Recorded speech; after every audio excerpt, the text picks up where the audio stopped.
Hello everyone, एक बार फिर से आप सभी भावी अध्यापक और अध्यापिकाओं का आपके अपने चैनल एड्यूटॉप में बहुत बहुत स्वागत। जैसे कि आप सभी लोग स्क्रीन पर देख पा रहे हैं, क्वेश्चन 21 आपको दिखाई दे रहा है, लेकिन सब्जेक्ट है ये आपका वर्तमान भारतीय समाज और प्रारंभिक शिक्षा, जो कि डीएलएड सेमेस्टर 2 का सब्जेक्ट आपका पेपर 1 का सब्जेक्ट है ये। ठीक है, तो जितने भी बच्चे नए ऐड हुए हैं, सबसे पहले आप अपना सिलेबस चेक कीजिए, उसके बाद एक एक करके क्लासेस करिए। चैनल पर सारी वीडियोस अपलोडेड हैं, प्लेलिस्ट मैंने बनाई हुई है इसी सब्जेक्ट के नाम से। जो बच्चे ऑलरेडी पहले से कनेक्टेड हैं, वेल एंड गुड है। आप लोगों को पता ही है कि हमने 20 क्वेश्चन लघु प्रश्न हमारे चल रहे हैं, ये कंप्लीट कर लिए हैं। राजन की बिल्कुल न्यू सीरीज़ यहाँ पर चलाई जा रही है। तो चलिए फिर बिना किसी देरी के क्लास को स्टार्ट कर लेते हैं। ठीक है भाई, जल्दी से आ जाइए सभी बच्चे। ठीक है, सबसे पहला क्वेश्चन है, शिक्षा की अवधारणा को स्पष्ट कीजिए। तो शिक्षा क्या है? बालक का जो विकास है वो शिक्षा से ही होता है। शिक्षा किसी बच्चे में स्वयं को पहचानने की, उसकी अंतर्निहित शक्तियों को पहचानने की, कि उसकी क्षमताएं क्या हैं, उसकी स्ट्रेंथ, उसकी कमजोरियां क्या हैं, ये सब पहचानने की जो क्षमता है वो कौन देती है? शिक्षा देती है। शिक्षा व्यक्ति के आंतरिक गुणों को प्रखर करने, उनके आंतरिक शक्तियों का विकास करती है। और शिक्षा बालक के नैतिक, शारीरिक, संवेगात्मक, बौद्धिक, आंतरिक ज्ञान को बाहर लाने वाली प्रक्रिया है। शिक्षा व्यक्ति के जीवन में ऐसा बदलाव भी करती है कि जिससे लगातार हम प्रगति की ओर बढ़ सकें। तो शिक्षा जो है, शिक्षा का जो सामान्य अर्थ है वो है हमारी आंतरिक शक्तियों को बाहर निकालना। आगे बढ़ जाते हैं। नेक्स्ट क्वेश्चन है, प्लेटो के कथन को स्पष्ट कीजिए। अज्ञान समस्त विपत्तियों का मूल कारण है। देखो, प्लेटो ने ये कहा है कि जो शिक्षा है, शिक्षा को उन्होंने बहुत महत्व दिया है, और ये यहाँ तक बोल दिया कि जो अशिक्षा है उसके कारण व्यक्ति कष्ट उठाता है, और व्यक्ति का ये सबसे बड़ा शत्रु है। तो इसीलिए वो अज्ञान को या फिर अज्ञानता को समस्त विपत्तियों का, जितने भी दुख हैं, उनका कारण मानते हैं। ठीक है, आगे बढ़ते हैं। मानव जीवन में शिक्षा किस प्रकार अमूल्य है? देखो, सबसे पहले तो व्यक्ति को किसी भी चीज़ की कमी नहीं रह जाती अगर उसे शिक्षा को अमूल्य माना जाता है, जिसकी प्राप्ति के बाद अगर उसे शिक्षा की प्राप्ति हो जाती है तो उसके पास किसी भी चीज़ की कमी नहीं मानी जाती है। शिक्षा प्राप्त करने के बाद व्यक्ति के ज्ञान रूपी चक्षु जो है वो खुल जाते हैं, चीज़ें प्राप्य हो जाती हैं, क्योंकि उसकी अज्ञानता जो है उसका नाश हो जाता है। नेक्स्ट क्वेश्चन है, मानव जीवन में शिक्षा का स्थान बताइए। तो मानव जीवन में शिक्षा का स्थान बहुत महत्वपूर्ण है। जब बच्चा जन्म लेता है तो वो जो शिशु होता है, छोटा बच्चा, पर आश्रित मतलब वो दूसरों पर आश्रित होता है, डिपेंड होता है। लेकिन शिक्षा ही ऐसी प्रक्रिया है जिसकी मदद से दूसरों पर आश्रित जो शिशु है वो अपना विकास करता है, समाज में अपने रहने के लिए उपयुक्त स्थान प्राप्त करता है, और साथ ही सर्वांगीण विकास करके अपने को अन्य चेतन प्राणियों से भी अलग रखता है। नेक्स्ट क्वेश्चन है, शिक्षा मानव जीवन के विकास की वह प्रक्रिया है जो शैशवावस्था से लेकर प्रौढ़ावस्था तक चलती है। अर्थात शिक्षा वह विकास का वह क्रम है जिसमें मानव जीवन अपने आप को आवश्यकता के अनुसार भौतिक, सामाजिक, आध्यात्मिक वातावरण के अनुसार बना लेता है। तो ये कथन आपको बताना है, ये कथन है आपका रिमंड का। आगे बढ़ जाते हैं। मानवीय जीवन में शिक्षा का महत्व बताइए। अब देखिए, शिक्षा मानव जीवन का आधार है। शिक्षा किसी व्यक्ति को पशु से अलग करती है। व्यक्ति को जन्म से लेकर मृत्यु पर्यंत तक शिक्षा की ज़रूरत रहती है। तो जो शिक्षा का महत्व है वो अनेक अर्थों में है। ठीक है, अनेक दृष्टिकोण से है। शिक्षा व्यक्ति के प्रत्येक पहलू को विकसित करके व्यक्ति के चरित्र का निर्माण करती है, मानवता का पाठ पढ़ाती है। इसका कार्य क्षेत्र इतना व्यापक है कि इसके अंतर्गत वो समस्त कार्य आ जाते हैं जिसको पूरा करने में व्यक्ति अपने जीवन को सुखी और सफल बनाते हुए सामाजिक कार्य को उचित समय पर पूर्ण करने के योग्य बन जाता है। साथ ही शिक्षा जो है मानव को मानव बनाती है, व्यक्ति को अधिकार और अपने दायित्वों का ज्ञान कराती है कि उसके क्या अधिकार हैं, क्या उसकी ड्यूटीज़ हैं, क्या उसे करना चाहिए। नेक्स्ट क्वेश्चन है शिक्षा के सामान्य उद्देश्य बताइए। अब देखिए सामान्य उद्देश्य जो हैं शिक्षा के, एक तो अवकाश के सदुपयोग का उद्देश्य है, आत्म अनुभूति का, आत्म अभिव्यक्ति का, नागरिकता का, पूर्णता जीवन का, संतुलित विकास का, आध्यात्मिक विकास का, चरित्र निर्माण का, जीविकोपार्जन का, ज्ञान संबंधी उद्देश्य होते हैं शिक्षा के, शारीरिक विकास करना शिक्षा का उद्देश्य है, सांस्कृतिक विकास का उद्देश्य भी शिक्षा का उद्देश्य है। तो इस तरीके से ये हो जाते हैं शिक्षा के सामान्य उद्देश्य। नेक्स्ट क्वेश्चन है व्यक्ति के जीवन में चरित्र का महत्व बताइए। अब देखिए व्यक्ति के जीवन में चरित्र का बहुत ज़्यादा महत्व होता है। आपने संस्कृत तो पढ़ी होगी, संस्कृत में एक श्लोक है, कुछ मुझे वो पर्टिकुलर तो याद नहीं है लेकिन उसका अर्थ याद है मुझे, कि धन तो आता है और चला जाता है लेकिन अगर चरित्र नष्ट हो जाए तो वो कभी भी वापस नहीं आ सकता। ये बिल्कुल सही बात है। जो व्यक्ति इसको सही अर्थों में समझते हैं उनके लिए बहुत मूल्यवान है ये।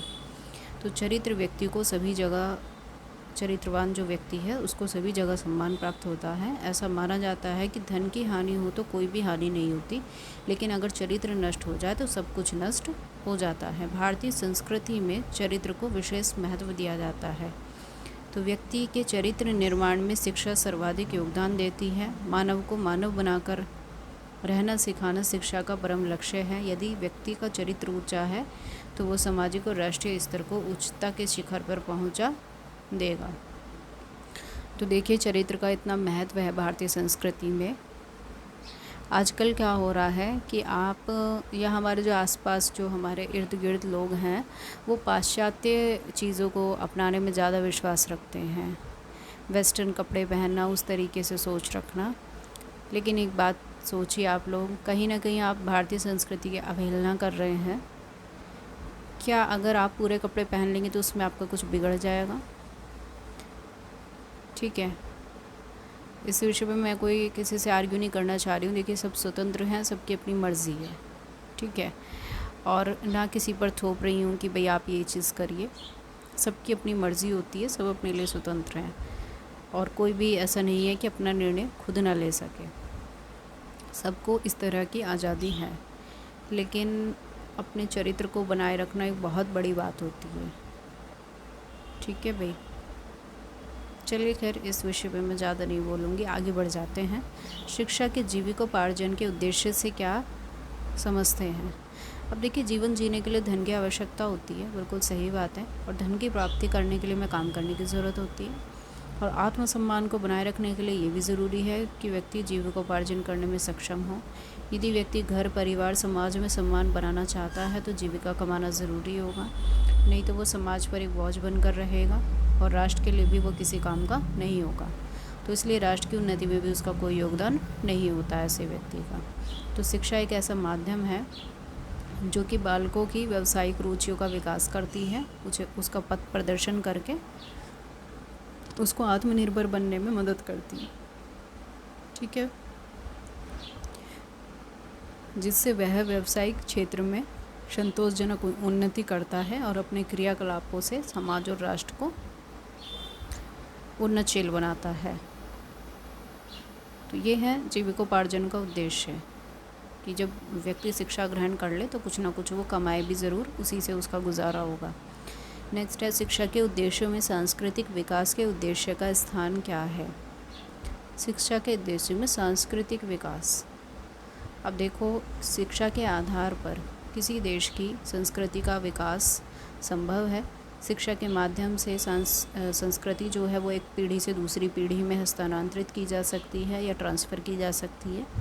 संस्कृति मानव जीवन की प्रारंभिक वस्तु है जिसमें ज्ञान, विश्वास, कला, नैतिकता, अन्य योग्यताएं, आदतें शामिल हैं, जिसको मनुष्य समाज के सदस्य के रूप में प्राप्त करता है। इसलिए संस्कृति के माध्यम से ही व्यक्ति का सांस्कृतिक विकास होता है।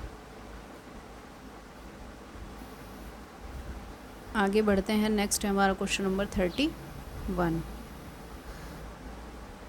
जो विद्वान व्यक्ति को समाज के ऊपर स्थान देते हैं उनको स्मरण रखना चाहिए कि नहीं समाज व्यक्ति परिकल्पना है।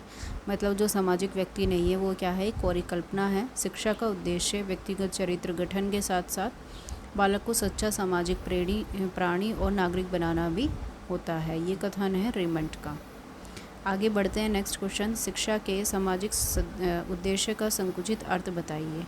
देखो, संकुचित अर्थ सेम क्वेश्चन अभी पहले भी आया था। जो बच्चे पहले से क्लासेस कर रहे हैं, प्रीवियस क्लास अगर आपने की है तो वेल एंड गुड है, आपको पता ही होगा। और जिन्होंने नहीं की है, जो नए बच्चे हैं, वो प्रीवियस क्लास को चेक करें, उसमें सेम यही क्वेश्चन है। ठीक है, तो मैं इसको रिपीट नहीं कर रही हूँ, कोई फ़ायदा नहीं है बार बार इसमें टाइम लगा के। नेक्स्ट है, शिक्षा के व्यक्ति संबंधी कार्यों का वर्णन कीजिए। अब देखो, सबसे पहला तो है मानव की जन्मजात प्रकृतियों में सुधार करना। दूसरा, आवश्यकता की पूर्ति में सक्षम बनाना, आत्मनिर्भर बनाना व्यक्ति को, और उसमें मानवीय गुणों का विकास करना, उसका नैतिक उत्थान करना, भावी जीवन की तैयारी के लिए उसे तैयार करना, और संपूर्ण व्यक्तित्व का पूर्ण विकास करना, और आंतरिक शक्तियों का विकास करना क्या है, शिक्षा के व्यक्तित्व संबंधी कार्य हैं। आगे बढ़ जाते हैं। शिक्षा के समाज संबंधी कार्य बताइए। अब देखिए, सभी धर्मों के विषय में उदार दृष्टिकोण बनाना, सामाजिक उन्नति में सहायक होना, सामाजिक भावना का विकास करना, कुरीतियों को दूर करना, प्राचीन साहित्य का ज्ञान होना, समाज नियमों का ज्ञान होना, ये शिक्षा के समाज संबंधी कार्य हैं। नेक्स्ट है, शिक्षा के राष्ट्र संबंधी कार्य क्या हैं। तो राष्ट्र के लिए कार्य क्या होने चाहिए, एक तो एकता विकसित करना, दूसरा कुशल नागरिक बनाना सभी को, राष्ट्रीय विकास करना, राष्ट्रीय एकता विकसित करना, सार्वजनिक हित संबंधी कार्य करना जिसमें सभी लोगों का हित हो, सभी का फ़ायदा हो, और राष्ट्रीय आय संबंधी कार्य करना, राष्ट्रीय अनुशासन और अधिकार और कर्तव्यों का ज्ञान कराना सबसे बड़ा उद्देश्य है। नेक्स्ट क्वेश्चन है, शिक्षा के उद्देश्यों से आप क्या समझते हैं। अब देखिए, दैनिक जीवन में प्रत्येक क्रियाकलाप तथा कार्य को सफल बनाने के लिए उद्देश्य का विशेष महत्व होता है। कार्य के उद्देश्य से हम जीवन के किसी भी क्षेत्र में सफल हो सकते हैं। अगर लक्ष्य निश्चित और स्पष्ट होता है तो व्यक्ति की क्रिया उस समय उत्साहपूर्वक चलती रहती है जब तक वो लक्ष्य को प्राप्त नहीं कर लेता। जैसे जैसे लक्ष्य उसके पास आता चला जाता है, वैसे वैसे उसकी क्रियाओं में भी अंतर आता जाता है। अंत में ऐसा समय आ जाता है कि जब व्यक्ति अपने लक्ष्य को प्राप्त कर लेता है तो लक्ष्य प्राप्ति को ही क्या बोला जाता है, उद्देश्य कहा जाता है। बिना उद्देश्य के किसी भी कार्य में सफलता प्राप्त करना असंभव है, इम्पॉसिबल है। अगर आपके जीवन का कोई उद्देश्य नहीं है तो एक अर्थहीन कहा जाएगा कि आपने मतलब कोई उद्देश्य बनाकर काम नहीं किया है, तो आपको कोई रिजल्ट भी नहीं मिलेगा उसका। आगे बढ़ जाते हैं। शिक्षा के उद्देश्यों की आवश्यकता और महत्व बताइए। अब देखिए, मानव को उद्देश्यों की जानकारी होना बहुत ज़रूरी है, जैसा कि हमने अभी ऊपर वाले क्वेश्चन में पढ़ा। और जब व्यक्ति को किसी उद्देश्य का स्पष्ट ज्ञान हो जाएगा तो उसके मन में दृढ़ता, आत्मविश्वास और आत्मबल जागृत हो जाएंगे और वो एकाग्र होकर अपने कार्य करने लगेगा। और उद्देश्य हमें शिक्षण पद्धतियों के प्रयोग करने, साधनों का चयन करने, उचित पाठ्यक्रम की रचना करने, परिस्थिति के अनुसार शिक्षा की व्यवस्था करने में भी सहायता प्रदान करता है। इससे व्यक्ति और समाज दोनों का विकास होता है। शिक्षा की सार्थकता उसके उद्देश्य में ही निहित होती है। ठीक है, जो शिक्षा का अर्थ है वो भी उसके उद्देश्य में ही जुड़ा हुआ है। अगर उद्देश्य नहीं है तो शिक्षा क्या हो जाएगी, अर्थहीन। नेक्स्ट है, शिक्षा के उद्देश्यों का वर्गीकरण कीजिए। अब देखिए, शिक्षा के कुछ सामान्य उद्देश्य होते हैं तो कुछ विशिष्ट होते हैं, लेकिन ये उद्देश्य देश, काल और परिस्थिति के अनुसार बदलते रहते हैं। इसका निर्धारण समय विशेष की आवश्यकता और शिक्षा की उपयोगिता के आधार पर होता है। इस प्रक्रिया को संचालित करने के लिए कुछ सामान्य विशिष्ट उद्देश्य निर्धारित करने पड़ते हैं। शिक्षा व्यक्तिगत और सामाजिक विकास की एक सार्थक प्रतिक्रिया है। इसलिए शिक्षाविद जो हैं, जितने भी एजुकेशनिस्ट हैं, उन्होंने शैक्षिक लक्ष्यों को प्राप्त करने के लिए शिक्षा के अलग अलग उद्देश्य और कार्यों को सुझाया है। नेक्स्ट क्वेश्चन है, दूरस्थ शिक्षा क्या है। डिस्टेंस एजुकेशन, जैसे कि आपको पता ही है, इसके लिए हमें स्कूल जाने की ज़रूरत नहीं पड़ती है या कॉलेज जाने की आवश्यकता नहीं होती। तो दूरस्थ शिक्षा से तात्पर्य ऐसे प्रचलित और अपरंपरागत उपागम से है जो कि परंपरागत या औपचारिक शिक्षक के मानकों पर प्रश्न चिन्ह लगाता हुआ अलग मापदंडों को प्राथमिकता देता है। इसके अतिरिक्त दूरस्थ शिक्षा का एक अन्य तथ्य है अपनी तार्किक भाषा और संवाद विधि, और जो शिक्षण संस्थानों से दूर रहने वाले छात्रों को शिक्षा प्रदान करने में, उनकी समस्या के समाधान करने में करने के लिए विकसित होता है। देखिए, अगर दूर दराज इलाकों में या पिछड़े इलाकों में कुछ बच्चे ऐसे हैं जो शिक्षा ग्रहण नहीं कर पा रहे हैं किन्हीं कारणों से, तो उनके लिए बहुत ज़्यादा बेनिफिशियल है। दूरस्थ शिक्षा में मुद्रित और अमुद्रित बहुमाध्यमों का प्रयोग करके शिक्षक और छात्र के बीच में मध्य संचार माध्यम के रूप में किया जाता है। यह शिक्षा विद्यालय में ना जाने वाले छात्रों के लिए उपयोगी मानी जाती है। देखिए, जैसा कि आप सभी को पता ही है, जिस टाइम पे लॉकडाउन हुआ था उस टाइम पर आपकी क्लासेस जो हैं वो ऑनलाइन होने लगी थी, ठीक है। तो उसमें क्या हुआ कि आपको शिक्षा भी ग्रहण हो गई, आपको स्कूल भी नहीं जाना पड़ा और आप देश काल और परिस्थिति के अनुसार भी ढल गए। तो इस तरीके से दूरस्थ शिक्षा जो है एक बेहतर और अच्छा विकल्प है, ठीक है, कुछ बच्चों की समस्याओं को सुलझाने के लिए। आज का हमारा लास्ट क्वेश्चन, इसके बाद करेंगे हम नेक्स्ट क्लास में। वैदिक शिक्षा का प्रमुख उद्देश्य बताइए। अब देखिए, मनुष्य को ज्ञानवान बनाना ही वैदिक शिक्षा का उद्देश्य है। सभी व्यक्तियों में ऐसे व्यक्तियों को सर्वश्रेष्ठ समझा जाता है जो ज्ञान के प्रकाश से युक्त होते हैं। ऋग्वेद में भी कहा गया है कि शारीरिक समानता होते हुए भी जो व्यक्ति ज्ञानवान हो जाते हैं वो अन्य व्यक्ति से श्रेष्ठ हो जाते हैं।